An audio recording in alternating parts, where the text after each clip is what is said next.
What's up, YouTube, and welcome back to my channel. And in today's video, I'm going to give my prediction for the Orange Bowl matchup between the Tennessee Volunteers versus the Clemson Tigers. But if you haven't, please like, share, and subscribe to my channel. And by doing so, it greatly helps out my channel, and it helps me grow as a content creator. This is a fun matchup, guys. You got two fitting teams, both wear the orange, so it's really a lot of orange going on, and it's going to be a good matchup, guys. The last time these two teams played, it was in 2003. And I believe at that time Tennessee was ranked higher than Clemson at the time, and Clemson was able to pull off the upset. And here we now in a new matchup between them, and I think Tennessee's currently ranked ahead of Clemson now. So it's gonna be a fun matchup, guys. And I'm gonna read off the stats for both teams, and I'm gonna give my prediction at the end. I'm looking at both teams. Of course, Tennessee, Hendon Hooker is not, going to play in this game. He got injured and had a season-ending injury, and it was a huge blow to Tennessee. Having that guy could, in my opinion, was probably going to win the Heisman if he hadn't went down. And really good player. But Tennessee has a great backup in Joe Milton. So far, he's thrown for 720 yards. His completion percentage is at 63, so that's really good. And he's thrown for 7 touchdowns. So this is a guy, has college experience, and looked really good in his matchups when he came in and to play the game, guys. So Tennessee's offense, still looked good.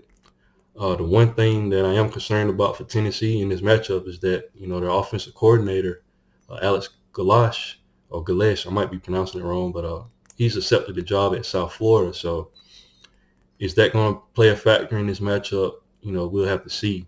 But great offensive mind. Tennessee has, I think, in my opinion, the best offense in the country, and hopefully, everybody be dialed in this matchup, and hopefully Tennessee can put up the same numbers that they've been putting up all season. Now, I've also found out that Tennessee leading receiver Jalen Hyatt has opted out and is preparing for the draft. So another huge blow. This guy's been phenomenal all season. He's a 1,000-yard receiver and just did a phenomenal job all season. So, but Tennessee still has some good guys there. They still have Brew McCoy from USC transfer. He's actually the second leading receiver. He has 619 receiving yards, and he has 3 touchdowns. So I expect him to get some playing time a lot in this matchup. They also have Ramel Keaton. He has 486 yards. And, of course, they have Cedric Tillman. He has 417 yards. So Tennessee still has great wideouts. In conjunction with that, they do have, at running back, they do have Jalen Wright. I haven't heard anything about him. He has 786 yards receiving with 10 touchdowns. And he also has Jabari Small, who has 696 yards and 12 touchdowns. So this Tennessee offense is still lethal. Don't get it twisted, and they definitely got something to bring in this matchup. And I'm going to just read off Clemson. We all know at this point, DJ Ugalele has entered the transfer portal. And this was a guy that was up and down all season for Clemson. And in my opinion, the guy behind him that they have starting now, Cade Klubnik, is the guy. And I think Clemson's offense definitely stepped up, while he was in there at quarterback. And he definitely put up some numbers. So far, he has 377 yards of total offense, and he has 2 touchdowns so far. So his completion percentage is at 67.4. So he's a really good quarterback, guys. Young guy coming out of high school, but the upside for this guy is really good for Clemson. And like I said, he just brings a spark to the Clemson offense. And behind him, he got a guy that he can lean on in Will Shipley. This guy has just done a phenomenal job all season for Clemson. Really good running back. He's ran for 1,110 yards so far. He has 15 touchdowns. So you have Cade Klubnik and you have Will Shipley, 2 capable guys on the offense, to keep Clemson offense going in this matchup. And at wide receiver, they have Antonio Williams. He had 563 yards with 4 touchdowns. I'm sorry, but he was averaging 10.6 yards average of reception. So really good wide receiver for Clemson. They have Joseph Ngata. He has 442 yards, and he has 2 receiving touchdowns. So then also they have Davis Allen at tight end, 394 yards receiving, 5 touchdowns. Bo Collins, wide receiver, 373 yards, 5 touchdowns. So this Clemson offense is really good. Like I said, just took Cade Klubnik to come in and make it look really good. So it's going to be a good matchup, guys. Can't wait to watch it. I'm going to read off some more stats. Points per game. Tennessee is averaging 47.3 points per game. Like I said, one of the best offenses in the country. Tennessee shocked a lot of people this season with their offense, and they're really good. And they've been consistent for the most part all season. And I'm gonna get into the wins and losses later on, but this Tennessee offense is very elite. Clemson is averaging 34.7 points per game. So that's pretty good. I expect the offense going into next year with Cade Klubnik, if he's the guy. This Clemson offense can take off with Cade Klubnik at quarterback. So, but as of right now, Clemson is averaging 34.7, which is pretty good. Points allowed per game. Tennessee is allowing 23.5 points per game. Clemson is allowing 20.1. So Tennessee has the advantage offensively. Clemson has the advantage defensively. So this Clemson defensive front is really good. They've struggled, on the back end though, and this is going to be an interesting matchup considering going against Tennessee with Joe Milton at the helm. So exciting matchup. Total yards. Tennessee is averaging 538 yards per game. Clemson is averaging 404 yards per game. So, like I said, Tennessee has that explosive offense, but Clemson is no slouch as well.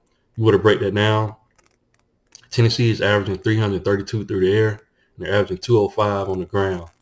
Very balanced offense, and they can kill you in both the pass and the defense. In the rushing offense. So, really good for Tennessee. If you were to break Clemson's down, they're getting 225 through the air, they're getting 179 on the ground. Balanced offense. Anything over 150, in my opinion, rushing a game is really good. So both teams very capable on offense. Yards allowed. Tennessee is allowing 398 per game. Clemson is allowing 331 per game. So, like I said, Clemson has the better defense of the two. Were to break that down, Tennessee is getting 280. They're giving up 287 through the air, and they're giving up 111 on the ground. Tennessee, that is. So Tennessee, they're gonna have to, clamp down on the passing. They've been struggling all season in the secondary, and Cade Klubnik is very capable of slinging his ball around the field, and Tennessee's gonna have to do a better job of doing that. Tennessee, though, rushing wise, they're pretty good at stopping the run. They kind of struggled later on in the season, but they really good up front. So it's going to be interesting in this matchup. Clemson, on the other hand, they're giving up 230 through the air, and they're giving up 101 on the ground. So Clemson defense is really good, guys, on the front end. And like I said, it's going to be an interesting matchup. I'm looking at the opponents that both teams played. We all know Tennessee just had a good season. They beat my Alabama Crimson Tide. We went to their stadium and they beat us. They beat LSU early on in the season. Tennessee got some good wins. They beat Kentucky, 40-46.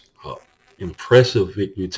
Kentucky is not no slouch, guys. Tennessee was able to beat them like that, 44-6. In my opinion, that was Tennessee's best defensive performance the whole season. But they took a loss to Georgia, 27-13. Went to Georgia, and Georgia's stadium was loud and played a factor in the matchup. And that was their first loss of the season. And then they played Missouri, blowed Missouri out, made up for it against Georgia, beat them 66-24. Like I said, this Tennessee offense is just insane, and they was able to put up them numbers. But then they took a bad loss to South Carolina, 63-38. I'm gonna be honest.